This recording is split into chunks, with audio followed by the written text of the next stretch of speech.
one thing that I think gets our students excited when they come into our labs is the opportunity to do something that impacts the world. As chemical engineers, we're very vested in taking things that seem like toy academic problems and making them into something that actually has impact. And 80% of our students actually do industrial internships because they want to build this bridge.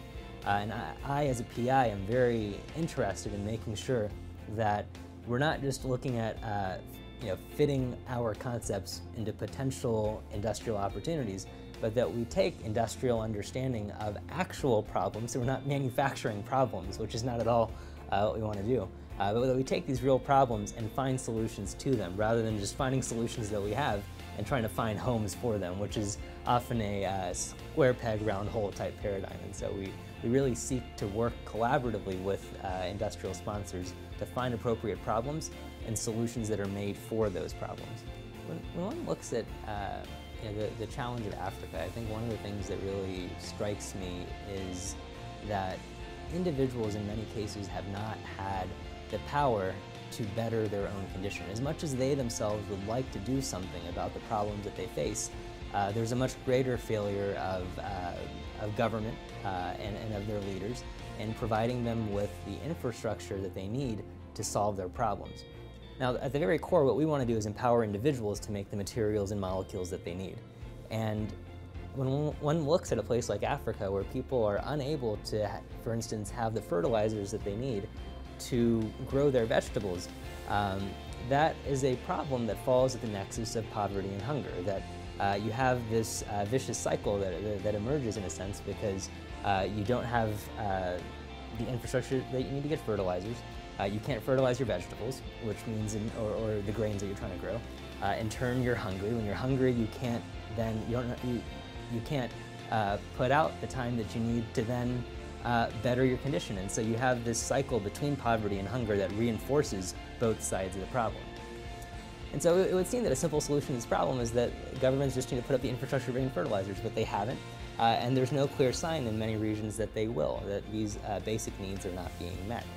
If you could empower individuals to create their own fertilizers, you avoid the need to put up ammonia plants, the need to create ports, to have trucks that bring in the fertilizers and then distribute the fertilizers. You avoid the entirely the market problem, right? All you need is a device in an individual's hands which can take in air, take in water and electricity and make fertilizers out of it. And that's at the very heart of it is what we're trying to do. There are many trends in this respect that are promising. There are villages in Africa and in India that have put up solar panels. And this is another example of a case where governments have failed their people. These governments have not made the necessary investments in electrical transmission and putting up power plants, even if they're coal-fired power plants. That's one could argue that, as they should, that having a source of power is much more important than whether that source is clean or not. It's once you have electricity that you can start to debate whether it should be a clean source of electricity or whether it should be a more conventional form. But we've seen individuals start to purchase their own solar panels, and small communities purchase their own panels and power their own communities. This is how they're charging their cell phones. This is how they're turning on the lights in their homes at night so they can study. But the issue with this is storage, that you can study until the sun starts to go down, and if you have a small lead-acid battery, you might be able to charge it and then power up the light at night. But we haven't yet figured out how to store electrical energy in a manner which is scalable. Ammonia actually represents an opportunity for energy storage as well. Not only can you use ammonia as a fertilizer, you can take nitrogen, take water, take electricity from, for instance, from a solar or wind source, and by converting nitrogen to ammonia, you're storing electrical energy in a chemical bond.